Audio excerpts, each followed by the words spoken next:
আপনারা জানেন যে আমার আব্বা এই মসজিদের খতিব ছিলেন, দীর্ঘদিন ইমাম ছিলেন। তিনি দোয়া করতে 2-3টা দোয়া করতেন, আল্লাহ মৃত্যু দিও রমজান মাসের শুক্রবার দিন। আরেকটা দোয়া করতেন, আল্লাহ তুমি এই সমাজে, আমাদের সমাজে ইসলাম কায়েম করে দাও। আমার আব্বাও শুক্রবারে ইন্তেকাল করেছিলেন। আলহামদুলিল্লাহ আমার ভাইও শুক্রবার দিন ইন্তেকাল করেছেন এবং শুক্রবারের মধ্যেই দাফন হবে। আল্লাহ। আমাদের এই ভাই অত্যন্ত আন্তরিক ছিলেন সংগঠনের কাজের জন্য। উনি একবার আমার মনে পড়ে যে আগে নবীনগর থেকে ব্রাহ্মণবাড়িয়া যাওয়ার জন্য লঞ্চ ছাড়া কোনো ব্যবস্থা ছিল না, এটা আপনারা জানেন।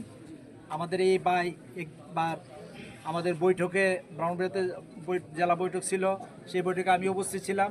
আমাদের এই ভাই লঞ্চ পান নাই, এই জন্য উনি কিন্তু উজোর দেখাইয়া যে লঞ্চ পাই নাই কি করে আসবো এ কথা বলতে পারতেন, কিন্তু না, উনি পায়ে হেঁটে ব্রাহ্মণবাড়িয়া চলে গেছেন।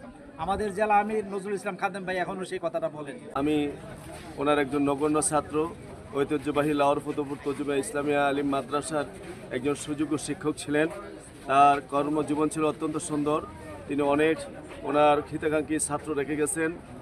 আজকে আমরা স্যারের আত্মার মাগফিরাত কামনা করছি। আমাদের সমসাময়িক কায়েম যথেষ্ট ভদ্র এবং নম্র লোক ছিলেন। আল্লাহ পাক যেন কায়েমের এই ভদ্র নম্রতা কবুল করে তাকে জান্নাত নসিব করে দেয়।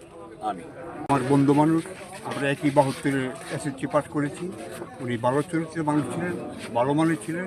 হ্যাঁ, তো ওনার আপনার মাগফিরাত কমনি আল্লাহ যেন ওনাকে ব্যস্ত।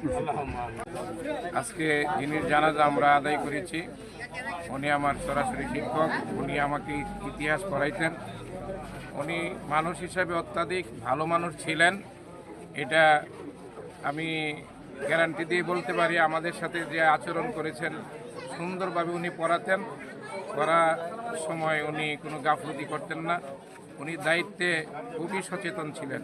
আল্লাহ রাব্বুল আলামিন যেন আমাদের আব্দুল কাইয়ুম হুকা স্যারকে জান্নাতুল ফেরদাউস দান করেন। আমাদের অনেকেরই শিক্ষক, উনি নবীনগর সরকারি পাইলট উচ্চ বিদ্যালয়ের হেড মৌলানা জনাব আমির হোসেন, আমি মোহাম্মদ নাজিমউদ্দিন, আমরা উভয় ওনার স্নেহের ছাত্র। স্যারের বিদে আমরা অত্যন্ত মর্মাহত। মহান আল্লাহ তাআলার কাছে ফরিয়াদ, রাব্বুল আলামিন যেন ওনাকে জান্নাতুল উচ্চ মাকাম দান করে এবং শোকাহত পরিবারের সকলকে সবর জমিন ধৈর্য ধারণ করার তৌফিক দান করে।